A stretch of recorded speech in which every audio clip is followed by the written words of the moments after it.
Pour les chrétiens, la Pentecôte est une fête pour célébrer le don de l'Esprit Saint. C'est un petit qui a fait la Pentecôte, c'est-à-dire la mise en demande fanaille. Mais au départ, la Pentecôte n'est pas une fête chrétienne. D'ailleurs, si vous regardez l'acte des apôtres, le premier mot c'est Armontunganiat Pentecôte. La Pentecôte est une fête juive à la base. C'est une fête, on appelle ça, en hébreu, ils appellent ça le Shavuot. C'est la fête de la récolte. Et à l'époque, quand c'est la Pentecôte juive, c'est le livre de Ruth, pour nous les chrétiens, comme je dis, c'est une fête pour célébrer le don de l'Esprit Saint. En fait, pour nous, la Pentecôte marque la naissance de l'Église. C'est l'acte de naissance de l'Église, si vous voulez, la Pentecôte. C'est la transition entre le temps de Jésus et le temps de l'Église. L'auteur des actes, c'est Luc qui a écrit les actes, veut ici nous faire comprendre que l'Esprit donne à l'Église le pouvoir de se faire comprendre par tous les peuples. Contrairement à ce qui se passait en Genèse 11, vous connaissez tous l'histoire de Babel. En Genèse 11, le récit de Babel, où la confusion de langues avait rendu les hommes incapables de se comprendre.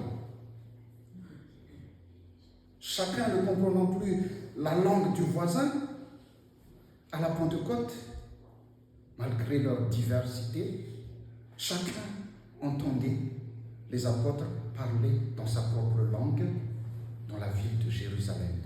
Ici, on n'a marre de il y avait la diaspora juive qui venait de toutes les nations. Ils parlaient tous comme nous, la plupart de chez nous. Il y a des enfants qui ne parlent plus le malgache. Mais ils ont pu tous comprendre. Chacun entendait dans leur langue maternelle. Au lieu de parler du miracle de parler en langue à la Pentecôte, parlons plutôt du miracle de l'écoute. Miracle de l'écoute. Comme les gens venus de toutes les nations présents à Jérusalem, le jour de la Pentecôte, qui entendaient les disciples parler dans leur propre langue. Leur langue maternelle, dit le texte, leur langue maternelle. Dieu parle aussi à chacun de nous dans notre langue maternelle. Ici, la langue maternelle, c'est une langue maternelle.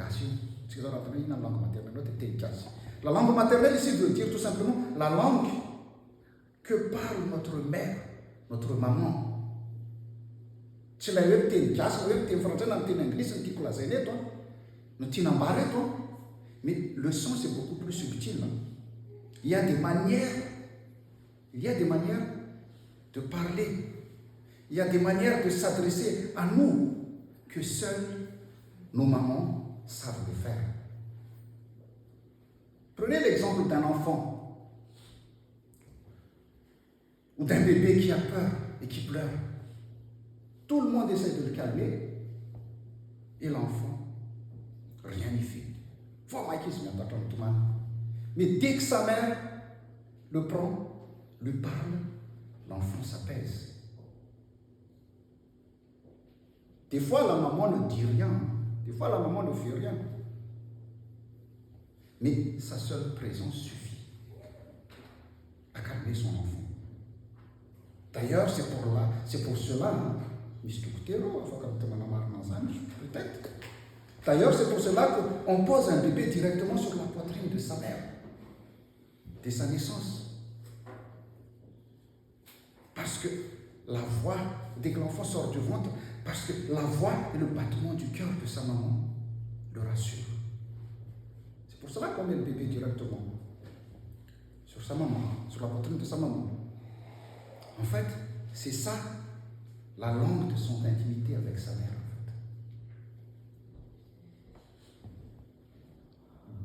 Ce qu'on veut dire par là, c'est que Dieu est un père, mais avec un cœur de mère.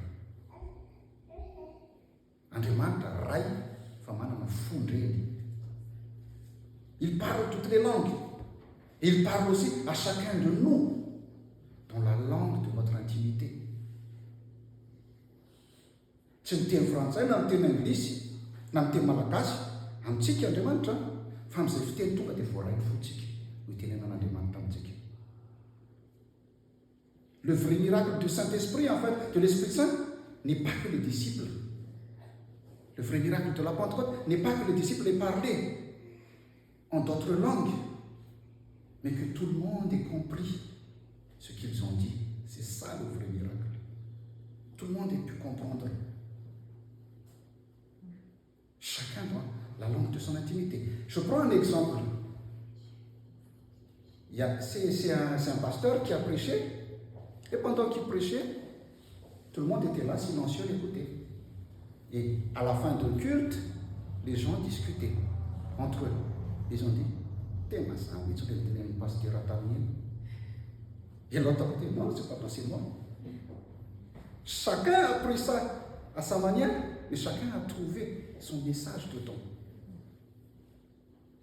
Peut-être qu'ils n'ont pas compris la même chose, mais pour eux, Dieu a parlé à sa façon, à chaque personne. Le Saint-Esprit, en fait, c'est un cadeau. C'est un cadeau merveilleux que Dieu nous a donné. Il nous enseigne, il nous guide, il nous réconforte, il nous défend aussi, il nous console, le consolateur. C'est grâce à lui que le Père et le Fils demeurent en nous. Zay mahatonga hoe marcher selon l'esprit aussi. Mandeha manaraka amin'ny fanahy. Fa raha tsy aminao fanan'Andriamanitra, tsy mitoetra aminao Andriamanitra. C'est grâce à lui que le Père et le Fils demeurent en nous.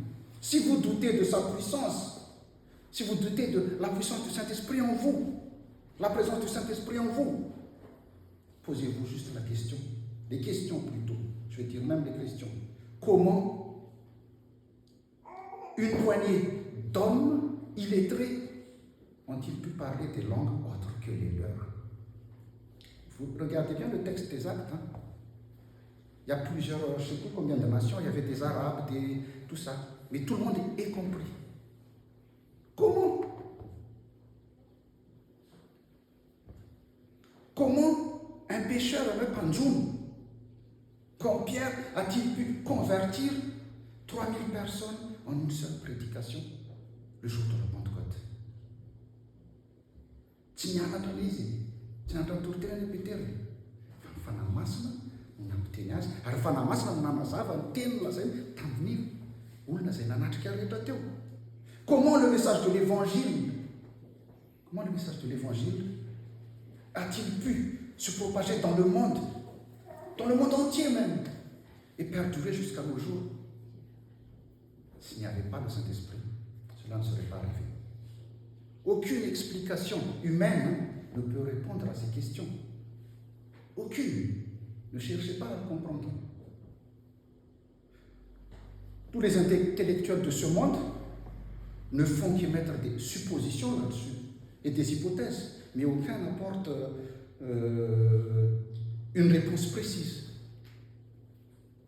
Seule l'action du Saint-Esprit, frères et sœurs, seule l'action du Saint-Esprit peut leur donner cette capacité.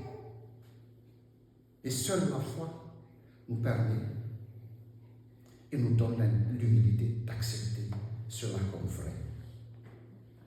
Tu ne peux pas accepter cela comme vrai si tu n'as pas la foi. Notre raison, en fait, est trop cartésienne, on a toujours besoin de preuves. Et la foi, d'après Hébreux 11, la foi est une démonstration de ce que l'on ne voit pas. C'est une ferme assurance. C'est ce qu'on appelle la foi. À Babel,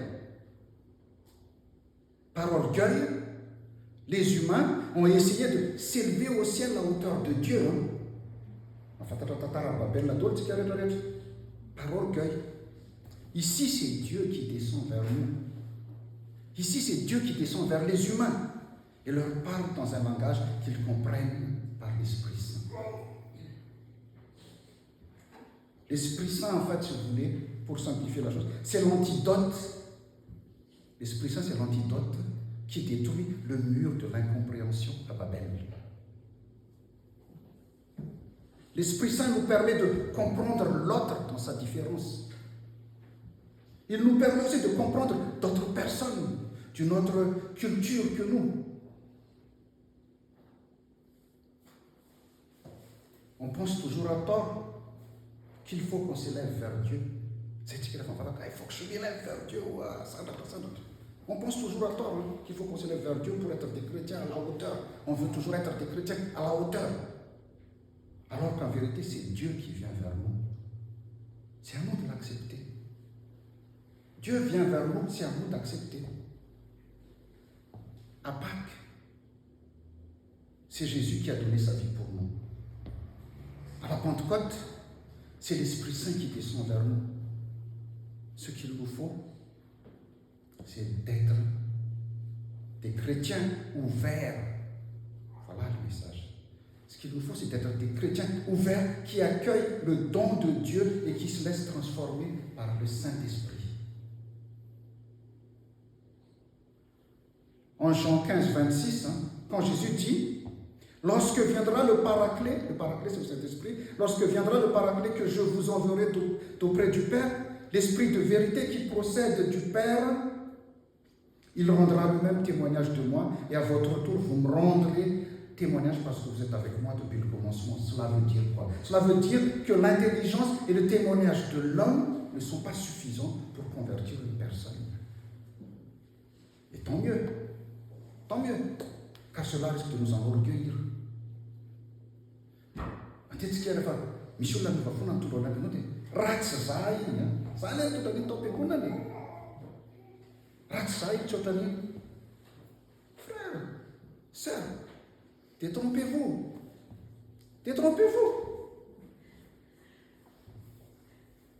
Seul le Saint-Esprit peut opérer cette œuvre. Mais pas nous, pas toi, pas moi.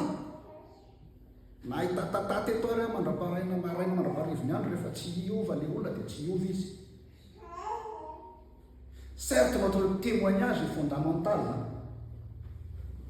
mais la conversion est l'œuvre du Saint-Esprit.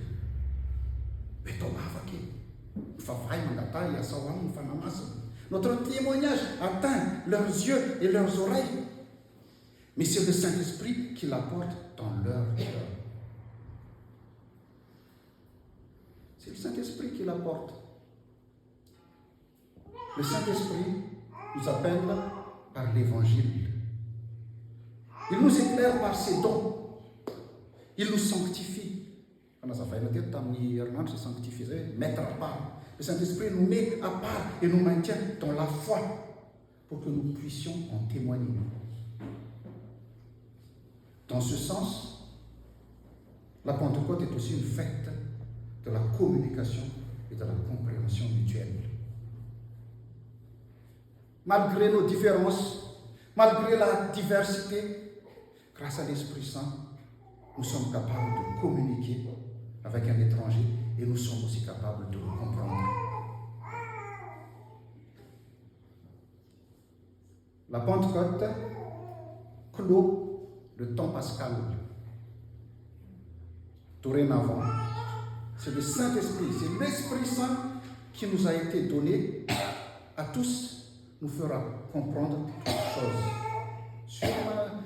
Sur l'instant, on ne comprend pas tout le temps, mais après, en demandant au Saint-Esprit, on arrive à comprendre les choses. Le Saint-Esprit nous guidera, le Saint-Esprit nous donnera la force pour accomplir nos missions respectives. Rendons-nous tout simplement disponibles à l'Esprit. Entrons en prière et concentrons notre attention vers le Seigneur. C'est ainsi, frères et sœurs, c'est ainsi que nous serons libérés de nos désirs égoïstes et de l'asservissement de notre volonté. Joyeuse Pentecôte à tous, que la grâce de notre Seigneur Jésus-Christ, l'amour de Dieu le Père et la communion du Saint-Esprit soient avec vous tous. Amen.